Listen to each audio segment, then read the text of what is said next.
It was a few weeks ago that the hay bales started creeping slowly away from the house. Every morning when I woke up, each had moved a few hundred feet from where it was before. I assumed it was pranksters with nothing better to do, and I so ignored it. Within a few days, though, the bales began to approach the boundaries of the farm. I was tired of the whole game by then, and decided to move them back. It took a tedious hour to bring them all from where they were to over near the house again, and by the time I was done, I was ready to snap the neck of whatever little pissant was deciding to screw with me. The next morning, I found each and every one of my horses messily decapitated. The smell was what woke me up. Each one was slumped over against the side of its stall. There were no signs of the heads. I spent the rest of the day cleaning up the mess and burying the remains. It was only when I was done that I noticed the bales of hay had returned to their positions from the day before, scattered far out into the fields. This time, I left them where they were.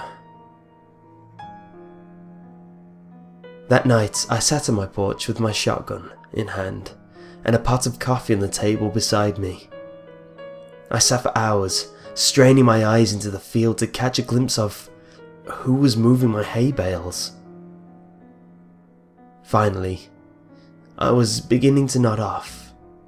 I would have, but just as my eyes began to close, I heard a clamour and a rustling of trees from the nearby woods. I leaned forward, my heart racing with excitement. I was going to catch the bugger. I fumbled with my gun and fidgeted in my seat, waiting anxiously for whoever it was to get close enough to ambush. It was only when the thing got close enough for me to make out its silhouette in the dark that I was frozen still. The thing that crept into my fields from the nearby woods didn't seem to notice me sitting there. It stalked, hunched and deliberate, through the fields with the posture of a tiptoeing thief.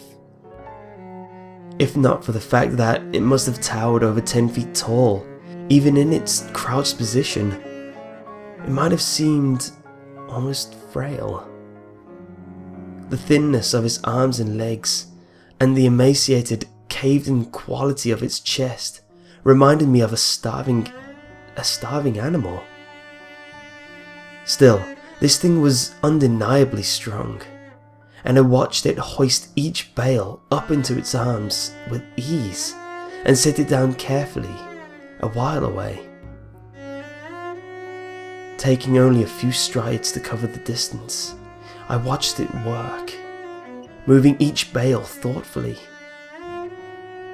Every once in a while, it would straighten up to look around the other bales' positions in the field, before adjusting the one it was working on ever so slightly. Before it left, it looked towards the house. I felt its eyes sweep over me in the dark, but whether it saw me or not, I couldn't tell. Then it turned silently and crept back the way it came, disappearing into the dark of the woods. It took me an hour before I had the courage to move at all. I went inside after a while, but I didn't sleep that night. It was only when the sun rose that I dared step off my porch into the fields. The hay bales were where it left them.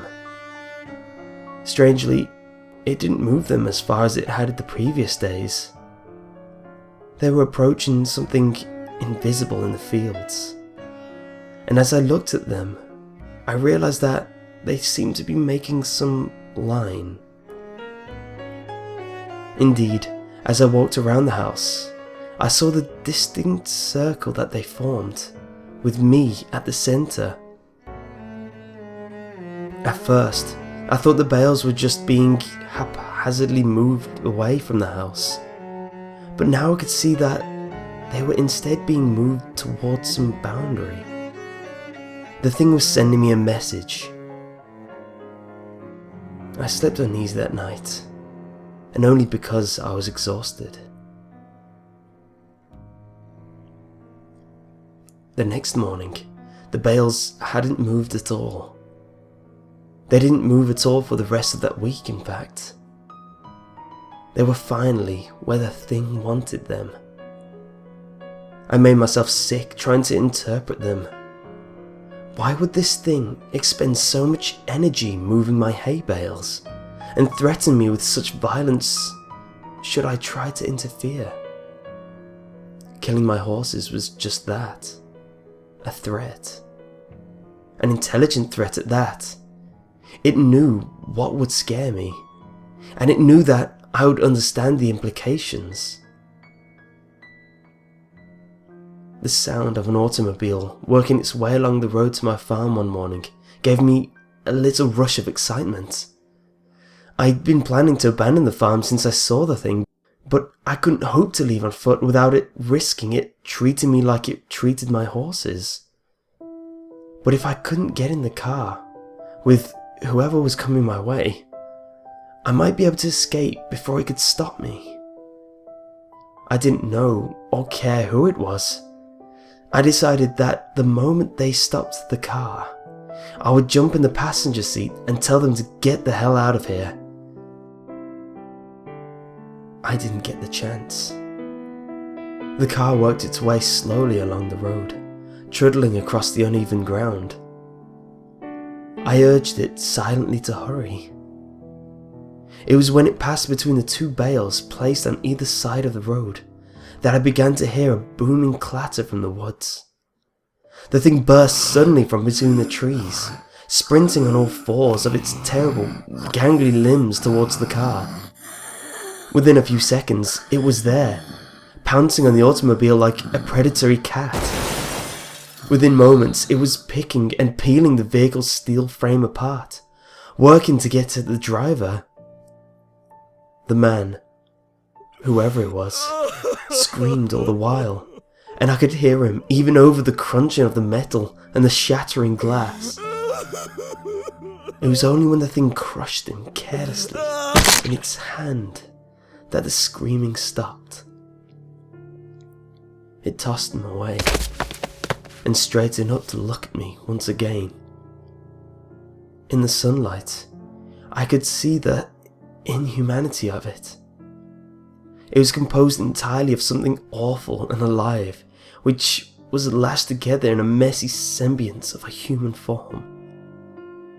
Whatever it was made of looked so polished and hard that if it weren't for a minute of writhing of the stuff, I'd think it were made of granite.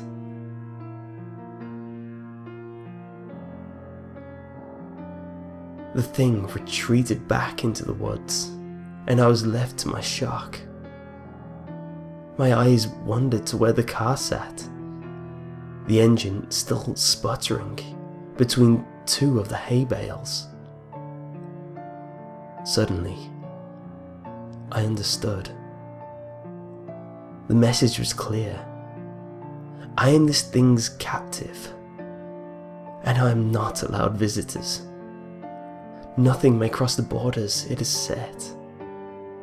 I'm trapped here by the thing that stalks the fields, and it demands nothing except that I never leave.